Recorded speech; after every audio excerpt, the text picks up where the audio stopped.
안녕하세요. 아싸아싸한의 송창섭입니다. 오늘은 싱가포르에 대해서 이야기해 볼까 합니다. 싱가포르로 하시면 여러분 어떤 생각이 나십니까? 경제력이 우수하고 교육 수준 높고 우수한 대학들 많이 확보하고 있죠. 그리고 무엇보다 정치 시스템이 안정적입니다. 부패 지수도 낮고 일단 좀 수치를 살펴보겠습니다. 1인당 국내 총생산, 흔히 GDP라고 말하죠. 1인당 국내 총생산이 아시아 1위, 국가 청렴지수가 아시아 1위, 국가 경쟁력 평가 결과 역시 아세안 1위입니다. 외국인 직접 투자 성과지수 또한 아시아 전체 통틀어 1위고요.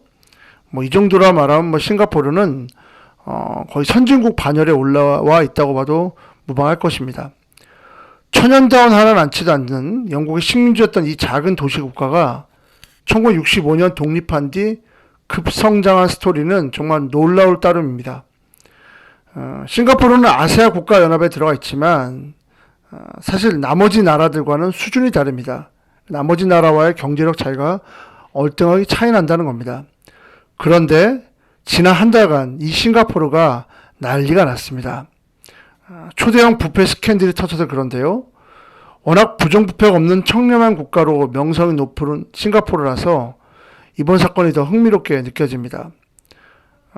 S. 아소아란 장관은 부패행위 조사국 밝혀낸 사건에 대해서 조사를 받고 있다.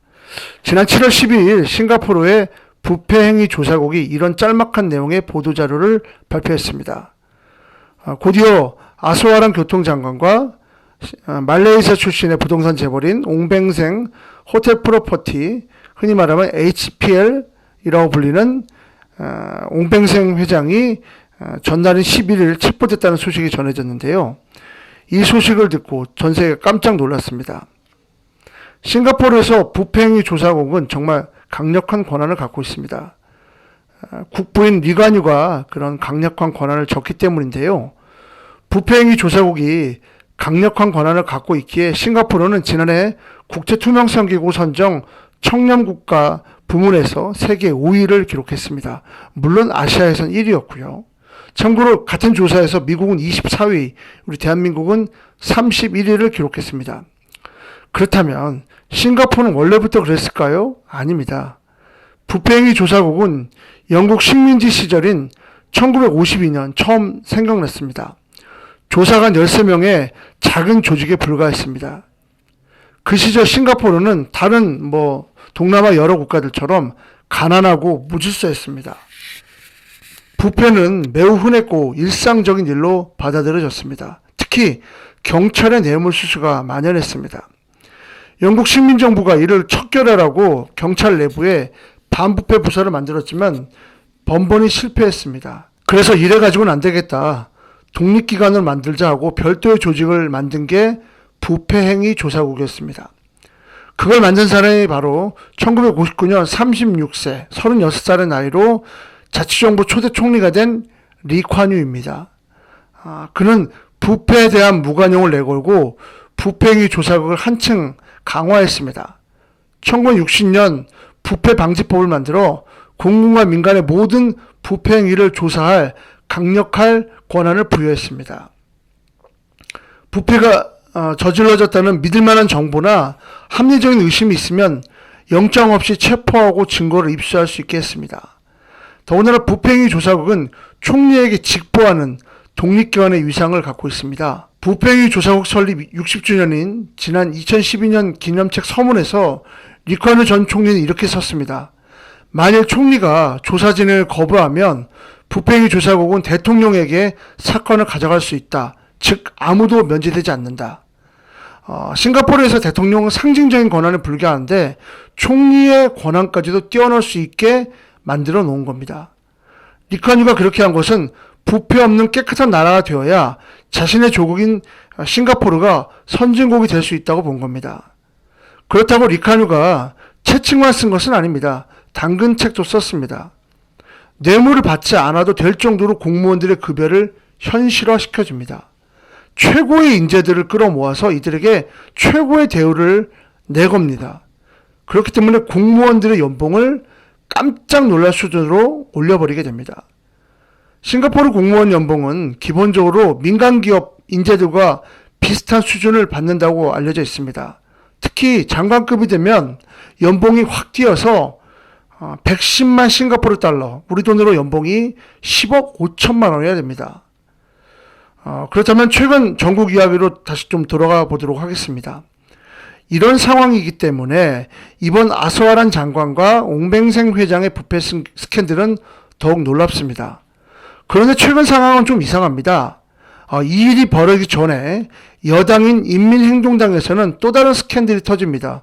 바로 유부남인 국회의장과 여당 의원이 수년간 부적절한 관계를 이어온 게 발각된 겁니다. 그래서 지난 17일 동반 사퇴합니다.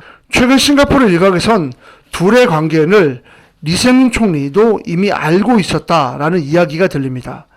그리고 지난 2월에 이미 주변에서 국회의장에게 사임을 요구했지만 그가 이를 거부했다고 합니다. 이외에도 최근 싱가포르에는 좀 이상한 일이 연이어 발생합니다. 내무부 장관과 외교부 장관이 각각 부인 명의로 정부 소유의 방갈로를 임대했는데 여기에 특혜가 있었다는 의혹이 제기됐습니다. 앞서 말씀드린 부평의 조사국의 조사 결과 무혐의로 밝혀지긴 했지만 최근 3년간 집값과 임대료가 높아져 국민들이 불만이 팽배해진 상황에서 장관들이 수천 평의 땅에서 호화롭게 지낸다는 비판은 분명 피하긴 어려운 상황입니다. 그리고는 앞서 논란이 된 국회의장이 야당 의원의 국회 발언 도중에 마이크에 욕을 한 게 또 논란이 됐습니다. 결국 사과를 했지만 예의를 갖춰야 될 국회에서 보기 드문 해프닝이었다고 할 수 있습니다. 그런 상황에서 교통부 장관과 옹뱅생 관계가 불거진 겁니다. 옹뱅생 회장은 포뮬러1 경기를 싱가포르에 도입한 거물 기업가입니다. 현재 조사 내용은 공개되지 않고 있습니다. 여러분 아시죠? 싱가포르에서 열리는 F1 경기, 일명 포뮬러1이라고 불리는 경기인데요. 프랑스 모나코 등과 함께 아시아에서 가장 유명한 대회로 불립니다. 이 프랑스 모나코는 유럽에서 유명한 대회고 싱가포르 대회는 아시아에서 가장 유명한 대회인데 기존 싱가포르 도심 도로를 F1 서킷으로 만들어 대회를 여는데요. 야간에 엽니다. 근데 그 유명한 이 대회를 유치한 사람이 바로 옹뱅생입니다. 그리고 그 대회 정부 측 파트너가 바로 이수아란 교통부 장관입니다. 옹뱅생은 싱가포르를 비롯하여 영국, 몰디브 등의 고급 호텔, 리조트를 운영하는 기업의 오너입니다. 그래서 그는 마이다스의 손으로 불립니다. 1980년 HPL 창업 이후 손대는 사업마다 성공을 거뒀기 때문에 이런 별명이 붙여졌습니다. 싱가포르 자산순위 24위인 그는 성공을 위해서라면 무엇이든 할 수 있는 무자비한 사업가라는 별명을 갖고 있습니다. 특히 싱가포르의 건국의 아버지 아까 말씀드린 리콴유 총리의 마음을 사로잡은 사람으로 유명합니다.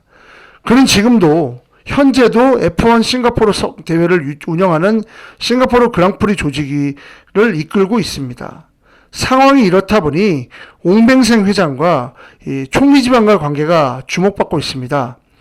1996년 옹뱅생이 회장으로 온 HPL이 리콴유 총리와 당시 총리의 아들인 리세룽, 당시 부총리, 현재 총리죠. 리세룽 두 사람에게 고급 아파트 4채를 할인해주는 특혜를 제공했다는 의혹이 제기됐습니다. 조사 결과 리콴유 총리와 리세룽 부총리 모두 무혐의 결과가 나오긴 했지만 어쨌든 논란이 되긴 했습니다. 그렇기 때문에 영국 이코노미스트지는 총리의 지시를 받는 싱가포르의 부평위 조사국이 과연 이번 사건을 제대로 조사할까 그러지 못할 거라는 기사를 냈습니다. 이 기사가 나오자 싱가포르 정부는 이를 반박하는 해프닝이 벌어지기도 했습니다. 싱가포르에서 이번에 일련의 것들은 특이한 것으로 받아들여집니다. 전문가들은 지금의 싱가포르 정치 시스템이 현재의 상황을 만들었다고 꼬집습니다. 싱가포르의 집권 야당은 인민행동당인데요. 초대 총리인 리세룽, 후임인 고촉동, 그리고 현 총리인 리세룽 모두 여기 출신입니다. 더군다나 리세룽 현 총리는 초대 총리인 리콴유 총리의 아들입니다. 리콴유가 자신의 아들을 정치적 후계자로 선임했을 때 이런 말을 했다지요.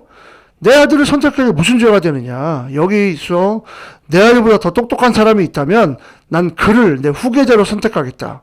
전혀 그것에 대해서 문제의식을 느끼지 않았던 겁니다. 싱가포르는 1965년 독립 이후 모든 총선에서, 역대 총선에서 인민행동당이 승리를 거뒀습니다. 저는 이러한 정치 환경이 오늘날 문제를 키우고 있다고 생각합니다. 91,100달러. IMF가 올해 4월 집계한 싱가포르의 1인당 GDP입니다. 미국보다 많을 뿐만 아니라 홍콩의 1.7배, 일본하고 우리 대한민국의 2.6배에 달합니다. 지금 이 혼돈이 바꿀 수 있는 것은 바로 견제입니다. 평화적인 정권 교체를 통해 균형과 견제를 이어나가는 것이 싱가포르 정치 경제의 중요한 문제라고 생각합니다. 아싸 오늘은 여기까지입니다.